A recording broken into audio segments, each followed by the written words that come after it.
The halls of Westridge Middle School smelled like floor cleaner and old lunches.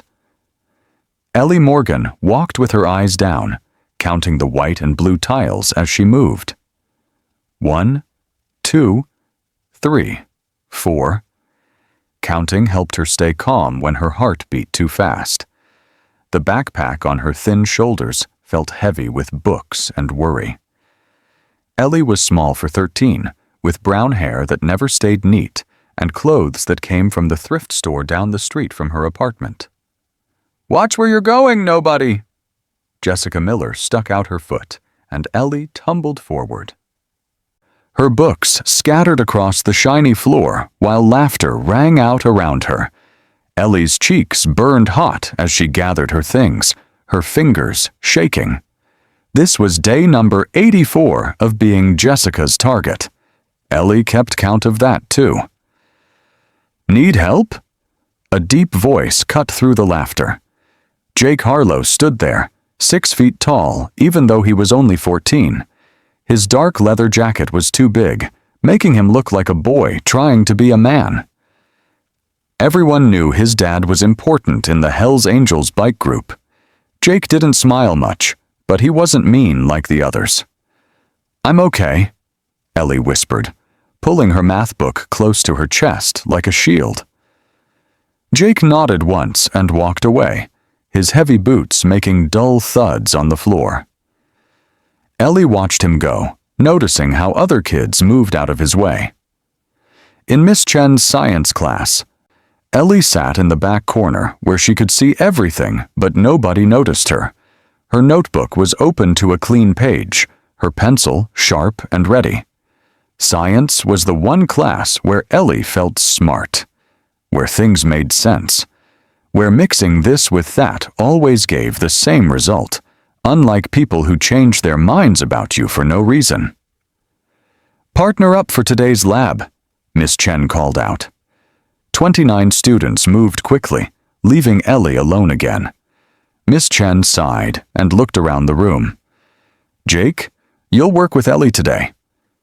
Jake dropped his backpack next to her desk with a thud.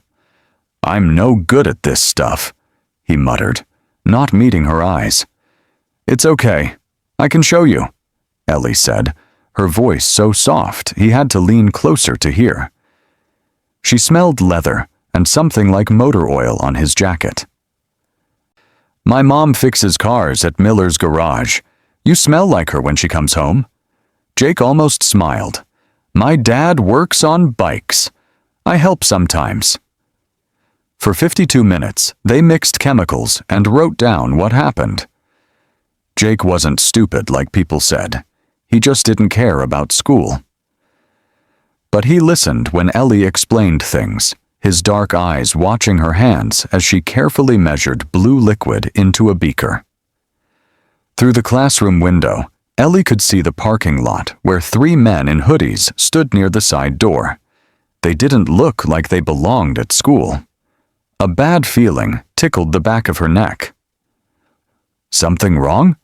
Jake asked, noticing her stare. "Probably nothing," Ellie said, but she couldn't stop looking at the strangers.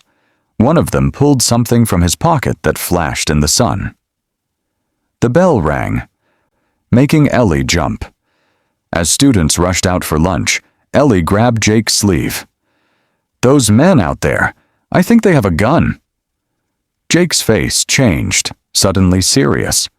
"We should tell someone." But before they could move, a crash echoed from the hallway, followed by screams that made the air feel cold and tight. The danger Ellie had spotted was already inside. Miss Chen rushed to lock the classroom door, but she was too late. The door flew open, hitting the wall with a bang that made everyone jump. 3 men wearing black masks stormed in. One of them held up a gun that looked both fake and real at the same time. Ellie's legs felt like water as she slid under her desk, pulling her knees to her chest. "Everyone shut up and get down," the tallest robber shouted. His voice sounded scratchy, like he had a sore throat. "This is happening, and nobody needs to get hurt." The second robber held up a big black trash bag. Phones, wallets, jewelry. Everything goes in here. Now. The third man stood by the door, looking back and forth between the hallway and the classroom. Miss Chen stood with her hands up, shaking like a leaf in the wind. "Please," she said, "these are just kids." "Kids with rich parents," the man with the bag sneered. He started moving between the desks, grabbing things from crying students. When he got to Jake, he spotted the shiny watch peeking out from under his leather sleeve. "Well, well, look what we have here." The watch had a blue face with silver around it. Ellie had noticed it before. It looked expensive, not like something a kid would wear. The robber grabbed Jake's arm. "Hand it over, tough guy." Jake pulled away. "No, my dad gave me this." The man with the gun moved closer. "Your dad can buy another one." He pressed the gun against Jake's head. The classroom went so quiet, Ellie could hear the clock ticking on the wall. Jake's eyes found Ellie's under the desk. They looked scared, but also angry. Ellie remembered the story her mom told about Jake's dad giving him that watch when Jake's mom died last year. It was the only thing he had from both his parents together. Ellie's hands were wet with sweat. Her heart beat so hard it hurt. She thought about all the times she'd hidden from bullies, all the times she'd made herself small and invisible to stay safe. If she did nothing, Jake might get hurt or lose something precious. If she did something, she might get hurt too. On the lab table above her, the chemicals from their science project sat forgotten.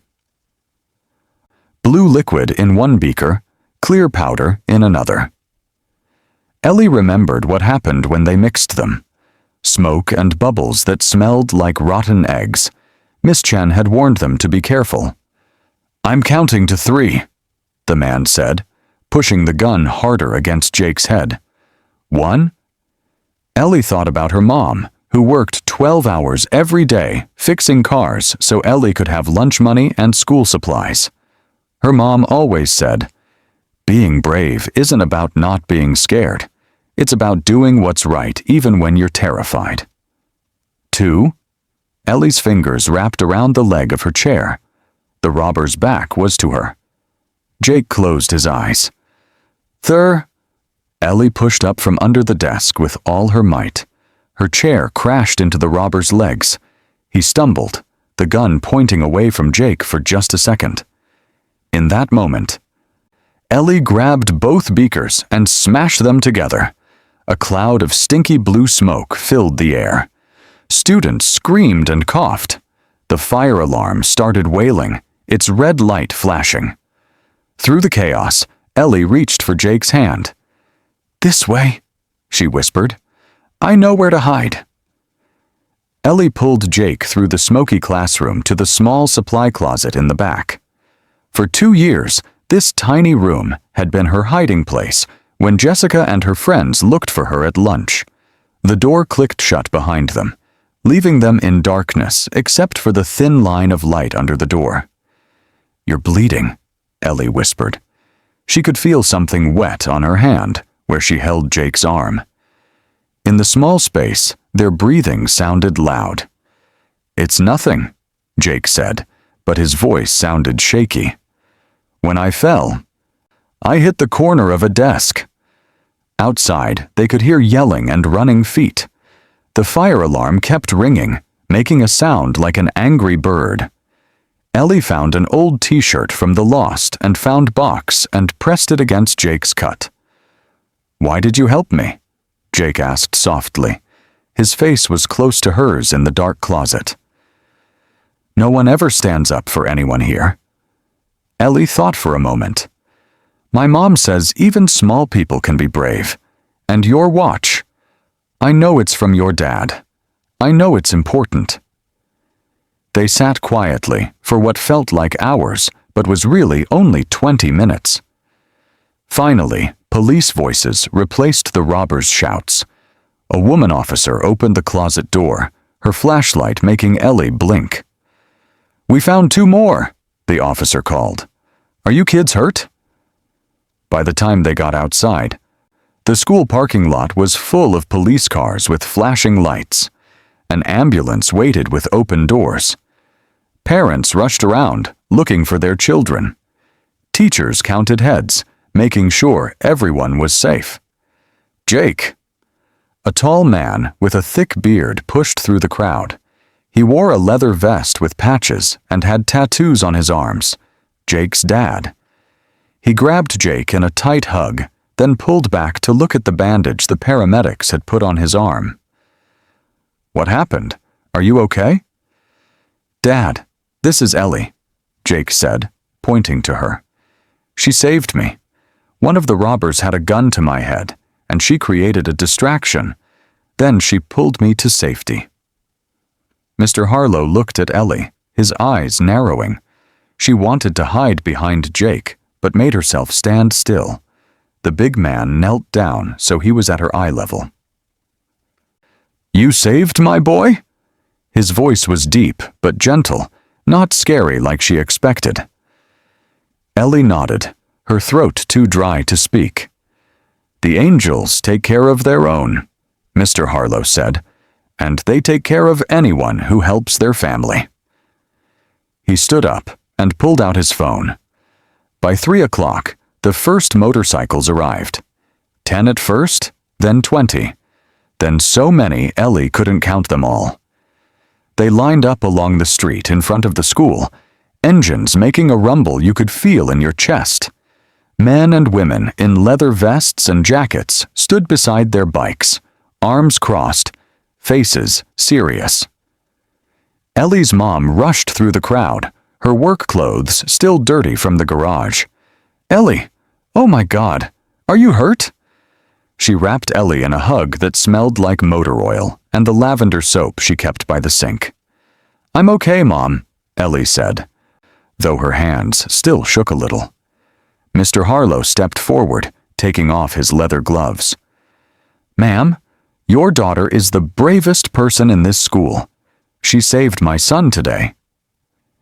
He looked around at all the bikers, then back at Ellie and her mom. "The Hells Angels don't forget when someone helps one of our own. From now on, your daughter has our protection. No one will ever bother her again." In the distance, Ellie saw Jessica watching with wide eyes. For the first time ever, Jessica looked afraid. Not of Ellie, but of what Ellie now had behind her. The next morning, Ellie woke up early. Her dreams had been full of smoke and shouting. For a moment, she thought about staying home, hiding under her blanket where it was safe. But then she remembered Mr. Harlow's words. The angels take care of their own. When Ellie and her mom stepped outside their apartment, they stopped in surprise. 2 motorcycles waited by the curb, engines running low like sleeping tigers. A woman with red hair and a leather jacket nodded at them. "Morning, Ellie. I'm Diane. We're your ride to school today." Ellie's mom looked worried, but Ellie felt something new growing in her chest. Not fear, but its opposite. She climbed onto the back of Diane's bike, holding tight as they roared through town. The wind rushed past, making her eyes water and her heart soar. At school, kids stopped and stared as Ellie arrived with her leather-clad guards. The bikers parked and stayed, sitting on their bikes like watchful birds on a fence. Word had spread about what happened yesterday, both about the robbery and about Ellie's bravery. In the hallway, Jessica and her friends stepped aside when Ellie walked past. No one stuck out a foot. No one whispered mean words.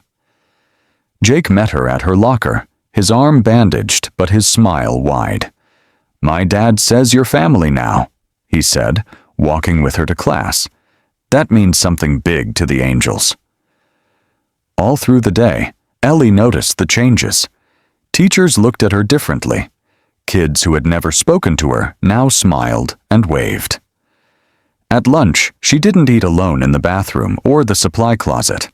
Instead, she sat with Jake and 3 other kids who moved over to make room.